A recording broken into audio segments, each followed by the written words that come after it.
मुनीन्द्र वृन्दवन्दिते त्रिलोकशोकहारिणि प्रसन्नवक्त्रपङ्कजे निकुञ्ज भूविलासिनि वजेन्द्रभानुनन्दिनि वजेन्द्र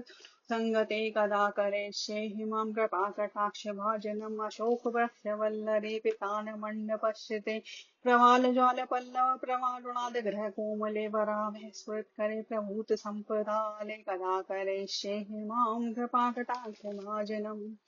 अनङ्गरङ्ग मङ्गल प्रसङ्ग भङ्गुरप्रभां सुविभ्रं ससम्भ्रं दगन्धपाणपातने निरन्तरं वशीकृत प्रतीतनन्दनन्दने कदा करिष्ये हिमां कृपाकटाक्षभाजनं तणिक्तसुवर्णचम्पक प्रदीप्त घोरविग्रह मुखप्रभापरासकोटि शारुदेदुमण्डले विचित्र चित्र सञ्चर चकोरशावलोचने कदा करिष्ये हिमां कृपाकटाक्षभाजनं मदोन्दाति योमने प्रमोदमानमण्डते प्रियानुरागिरञ्जते कलाविलासपण्डते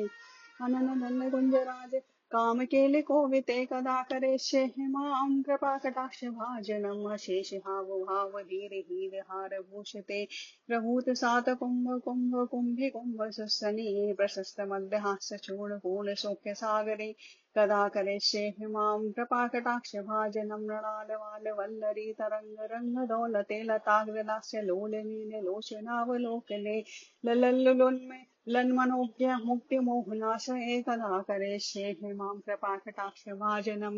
सुवर्णमालिकाचित्रेककम्मुकण्ठमेत सूत्रमण्डले गुणरत्नदीप्तदीदिते सलोलनीलकुन्तले प्रसूनगुच्छगुप्तिते कदा करिष्ये हिमां कृपाकटाक्षभाजनम्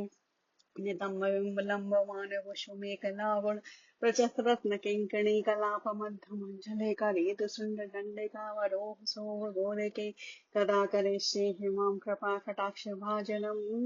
अनेकमन्त्रनाजमञ्जुनोपुरारवस्कलत्समाजनाजहंसवंशनिक्पणादिघोरविलोल हेमवल्लरी विडम्बचारुचक्रमे कदा करिष्ये हिमां कृपाकटाक्षभाजनम् अनन्तकोटिविष्णुलोकनम्रपदं जार्चिते हिमादजापोलोमजा विरंचि जावल्कले अपार सिद्धिबृग्धदिग्धसत्पदाङ्गुलेनिके कदा करिष्ये हिमां कृपाकटाक्षभाजनम्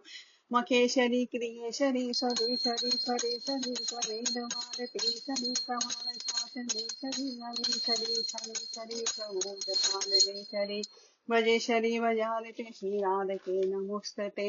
एतद्मदमुत्स्तम्यं निशम्य वानुनन्दनी करोति सततं जनं कृपाकटाक्षभाजनं भवेत्तदेव सञ्चितते रूपकर्मनाशनम् लवेत्रदावयेन सुनु मण्डलप्रवेशनं ढाकायां चासिताष्टम्यं रसम्य च विशुद्ध्या एकादश्यां त्रयोदश्यां या पठेत् साधकं तस्य